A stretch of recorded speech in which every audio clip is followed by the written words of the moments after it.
علیکم ورحمۃ اللہ وبرکاتہ۔ الحمدللہ رب العالمین والعاقبۃ للمتقین والصلاة والسلام علی سید الانبیاء والمرسلین وعلی آلہ واصحابہ وازواجہ وذریاتہ واہل بیتہ اجمعین، اما بعد فاعوذ باللہ من الشیطان الرجیم، بسم اللہ الرحمن الرحیم۔ لن ینال اللہ لحومها ولا دماؤها ولكن يناله التقوى منكم، صدق اللہ العظیم۔ آئیے سب سے پہلے ہمارا مل کر بارگاہ رسالت میں جیجا لگا کر عقیدت و محبت کے ساتھ غربت خضرا میں آرام فرمانے والے آقا، لمبے لمبے ہاتھوں سے بھیک دینے والے داتا، بے قصوں کے قصبے سہاروں کے سہارے، حسنین کے بابا، سیدہ کے نانا، شاہ ذوالفقار حیدر کرار کے مولا حضور جناب پاک احمد مجتبی محمد عربی الرحمن حفظہ صلی اللہ تعالیٰ علیہ وسلم کی بارگاہ مقدسہ میں جھوم جھوم کر باواز بلند درود پاک کے ڈالیاں نچھاور کر پڑھے اللہم صلی علی سیدنا محمد وعلی آل سیدنا محمد وصحبہ وسلم وسلم صلاۃ و سلام علیک یا سیدی حبیبی و رسول اللہ صلی اللہ تعالیٰ علیہ وآلہ وسلم۔ عزیزان ملت اسلامیہ، آج یہ ماہ ذی الحجہ کی 11ویں تاریخ یعنی عید الاضحیٰ کا دوسرا دن،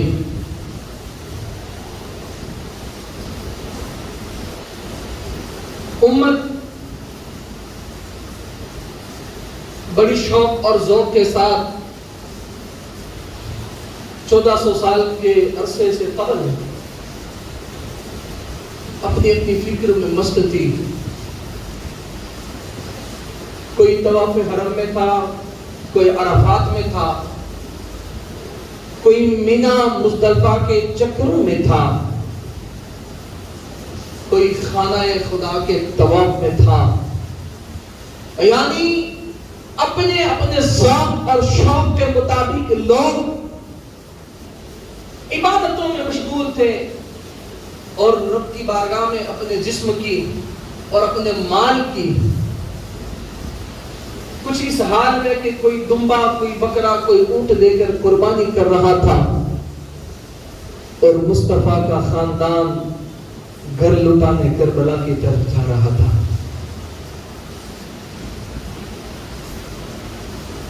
عزیزان ملت اسلامیہ، میں بس چند منٹ ہے، بس اس میں کچھ گفتگو دونوں طرف کرنی ہے کہ اللہ کی قربانیوں میں کیا چیز کو قبول کرتا ہے۔ گزشتہ جمعہ میں جو بات بھی میں نے چھوڑی تھی اسے بھی پوری کرنی ہے۔ پہلے مختصر انداز میں وہی سماعت کر لے کہ ہم نے جو گزشتہ جمعہ میں سنا تھا کہ حضرت اسماعیل علیہ السلام نے حضرت ابراہیم علیہ السلام کے ساتھ جو اپنے والد یعنی ابراہیم علیہ السلام اپنے بیٹے اسماعیل کو لے کر چلے، قربانی کا جو حکم تھا، اور راستے میں ابراہیم علیہ السلام نے جب اپنے صاحبزادے سے کہا تھا اسماعیل سے کہ بیٹا تمہیں پتہ ہے میں کہاں لے کر جا رہا ہوں؟ بابا دعوت میں۔ کہا نہیں بیٹا، میں تمہیں اللہ کی راہ میں قربان کرنے کے لیے لے کر جا رہا ہوں، اس لیے کہ میں نے ایک خواب دیکھا ہے اور جس میں رب کا یہ حکم ہے کہ میں تمہیں یعنی میری عزیز چیز بیٹا جو مجھے تم سب سے زیادہ پیارے ہو، میں تمہیں رب کی راہ میں قربان کروں۔ حضرت اسماعیل نے جب یہ سنا کہ رب کی راہ میں قربان کروں تو یہ نہیں کہا بابا میری ایک جان ہے، میں آپ کا لاڈلا بیٹا ہوں، مجھے کہاں قربان کرنے چلے ہو، بلکہ قرآن کے راہ یہ کہا قال یا ابت افعل ما تؤمر ستجدنی انشاء اللہ من الصابرین۔ اے میرے باپ، اے میرے والد، آپ کو جو حکم ہے آپ وہ حکم پر عمل کیجئے۔ آپ کو اگر رب کی طرف سے قربانی کرنے کا حکم ہے تو آپ مجھے قربانی کی تیاری کیجئے، لے کر جائیے، قربان کیجئے۔ ما تؤمر ستجدنی انشاء اللہ من الصابرین، کہ یقین ہے اور قریب ہے کہ رب نے چاہا تو آپ مجھے من الصابرین، صبر کرنے والا صابر پائیں گے۔ آج کا بیٹا اگر باپ ایک وقت پیسہ نہ دے تو باپ پر بھڑک جاتا ہے. آج کی اولاد چھوٹے چھوٹے معاملات میں باپ کو ڈانٹ دیتی ہے, ان کے سامنے ہو جاتی ہے. تمہیں اسماعیل کی یہ قربانی پیغام دے رہی ہے کہ نادانو, باپ ابراہیم خلیل اللہ وہ ہے کہ جسے رب اپنا دوست کہتا ہے, کہ جس کے ناز رب کی بارگاہ میں چلتے ہیں, لیکن پھر بھی میں نے یہ نہیں کہا کہ بابا تم اپنے رب کو بنا لو کہ میں قربان نہ ہوں گا, میں اپنے بیٹے کو قربان نہ کروں گا, بلکہ یہ کہا کہ اگر رب کی طرف سے حکم ہے تو آپ کام کیجئے, اللہ نے چاہا تو مجھے صبر کرنے والا پائیں گے. اور پیغام دے دیا کہ جب اولاد باپ کی فرما بردار ہوتی ہے, جب خلیل اللہ کی فرما بردار اولاد ہو تو رب اسے اسماعیل ذبیح اللہ بھی بنا دیتا ہے. خیر بلاخر چلے اور کچھ گفتگو والدین کے ساتھ, والد کے ساتھ ہوتے ہوتے جو واقعہ آپ سن بھی چکے ہیں شیطان کے متعلق کا, کہ جو حاجی ابھی بھی شیطان کو کنکریاں مار رہے ہوں گے وہ وہی ابراہیم علیہ السلام کی سنت ادا کر رہے ہوں گے. وہی کنکر مارے شیطان مغرور ہو گیا. پھر چلے اور حضرت اسماعیل نے اپنے والد سے صرف 3 شرطیں رکھی تھی. والد آپ کی بارگاہ میں اتنا سا عرض ہے, ایک تو یہ ہے کہ میرے ہاتھ اور پیر کو باندھ دینا تاکہ میں کہیں اچھل نہ جاؤں, اپنے ہاتھوں پیروں کو نہ ماروں اور کہیں بید بھی نہ ہو جائے. اور دوسرا یہ کہا تھا کہ والد محترم آپ اپنی آنکھوں پر پٹی باندھ لینا, اس لیے کہ کہیں اولاد کی محبت پینری آپ پر غالب آ جائے اور کہیں آپ رب کے حکم سے پھر نہ جائے, اپنی آنکھوں پر پٹی باندھ لینا. اور تیسرا یہ کہا تھا کہ والد محترم میرا یہ جو جبہ ہے نا, میرا جو کپڑا ہے وہ خون علی کا کپڑا میری والدہ حضرت ہاجرہ تک پہنچا دینا تاکہ اس کے دل کو تسلی ہو جائے. بلاخر وہ منظر ہوا, ابراہیم علیہ السلام نے وہ مینا, آج بھی وہ جگہ موجود ہے مینا میں, انشاءاللہ اللہ آپ سب کو اس در کی بھی حاضری اور وہ سعادت مند جگہ کا دیکھنا نصیب فرمائے کربلا والوں کے صدقے میں. تو انہوں نے حضرت ابراہیم علیہ السلام نے شرط کے مطابق ہاتھوں کو پیروں کو باندھ دیا, حضرت اسماعیل کو الٹا کیا اور چھری چلائی, لیکن چھری نہیں چل رہی. غور کرنا مسلمانوں, چھری نہیں چل رہی ہے. ابراہیم علیہ السلام بار بار چلا رہے ہیں, چھری نہیں چل رہی ہے. ابراہیم نے کہا چھری آخر کیوں نہیں چل رہی؟ جب ابراہیم علیہ السلام نے ایک روایت کے مطابق اس چھری کو زمین پر پٹکا تھا نا, تو وہاں پتھر پڑا ہوا تھا, تو وہ چھری کی ضربت سے وہ پتھر کے ٹکڑے ٹکڑے ہو گئے. لیکن اسماعیل کے نرم ریشم جیسے گلے پر نہیں چلی, حلق پر نہیں چلی. ابراہیم علیہ السلام نے یقیناً یہ کہا ہوگا بابا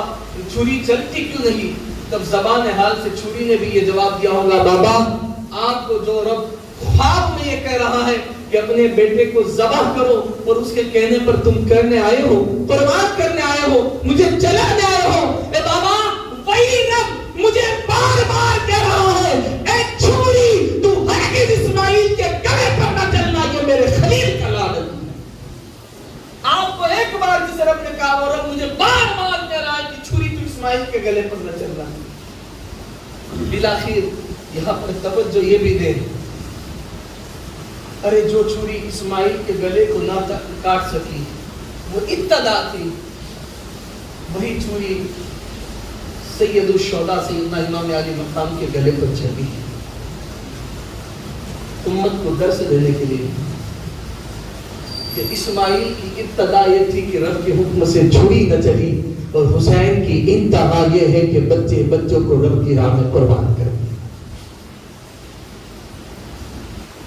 یہ دوستو قربانی ہے. اور ہم تو آج بکرا ذبح کرتے ہیں, پاڑا ذبح کرتے ہیں, اور پھر بھی آل محمد سے تو کہیں تو تکلیف ہاتھوں کو چھومنے پر, ان کی نسبتوں پر, ان کی محبتوں پر, اگر وہ کہیں اپنے باپ دادا کے مسند پر, مصلی پر یا ممبروں پر براجمان ہے وہاں پر کیوں؟ کہا کہ تکلیف اسے ہوتی ہے جو اس گروہ کا ہوتا ہے, اور محبت اسے ہوتی ہے جو اس گروہ کا ہوتا ہے. یعنی سامنا اور خلاصہ یہ ہے کہ جو بار بار آپ کئی علماء سے سن چکے ہوں گے کہ منافق کو کبھی محبت اہل بیت ہضم نہیں ہو سکتی. یہ حدیث کہہ رہی ہے, میں نہیں. ہضم نہیں ہوتی، اور مومن کو کبھی بغض اہل بیت پسند نہیں آتا، اور یہ دونوں چیزیں کبھی ایک جگہ جمع بھی نہیں ہو سکتی، ایک جگہ دو چیزیں نہیں ہو سکتی، ایک وقت میں دو کام بھی نہیں ہو سکتے۔ خیر، حضرت اسماعیل علیہ السلام کے گلے پر جب چھری چلائی نا تو رب کے حکم سے حضرت جبریل آئے، اسماعیل کو ہٹا دیا اور ایک دمبا رکھ دیا، اور وہ دمبے کی قربانی ہوئی۔ جب ابراہیم علیہ السلام نے اپنی آنکھوں سے پٹی ہٹائی تو دیکھا سامنے جو ذبح ہوا وہ رب کی طرف سے بھیجا گیا دمبا ہے، اور حضرت جبریل اسماعیل کو لے کر سامنے کھڑے ہوئے۔ جبریل کہا مجھے ابراہیم رب نے بھیجا ہے، اور یہ وہ دمبا ہے جسے رب نے آج کے دن کے لیے قربانی کے لیے 4000 سال تک جنت میں پالا ہے۔ وہ دمبا قربان ہو گیا، اسماعیل علیہ السلام کو رب نے بچا لیا، اور تب سے یہ قربانی واجب ہو گئی۔ وَلَٰكِن يَنَالَ اللَّهُ لُحُومُهَا وَلَا دِمَاؤُهَا وَلَٰكِن يَنَالُهُ التَّقْوَىٰ مِنكُمْ۔ اب یہ کہو گے کہ وہ رب تو گوشت سے پاک ہے، کھانے پینے سے پاک ہے، لوگ سے پاک ہے، تو پھر یہ قربانی کیسی؟ دیکھو نا، قربانی کا جملہ آپ عام طور پر گوشت لاتے ہو نا بازار سے، لیکن اسے قربانی نہیں کہا جاتا ہے، کہا جاتا ہے نہیں، ارے وہاں بھی بکرا ذبح ہو رہا ہے، وہاں بھی پاڑا ذبح ہو رہا ہے، لیکن یہاں بھی وہی ذبح ہو رہا ہے، لیکن یہ قربانی ہے، وہ قربانی نہیں۔ رب کہتا ہے مجھے تمہارا وہ گوشت نہیں پوچھتا ہے، تمہارے گوشت کو میں نے قربانی نہیں کہا ہے، جو تم غریبوں کو دیتے ہو، غریب کھاتے ہیں، امیر کھاتے ہیں، رشتہ داروں کو کھلاتے ہو، خود کھاتے ہو، نہیں، وہ مجھ تک نہیں پہنچتا۔ اللہ کہہ رہا ہے وَلَٰكِن يَنَالَ اللَّهُ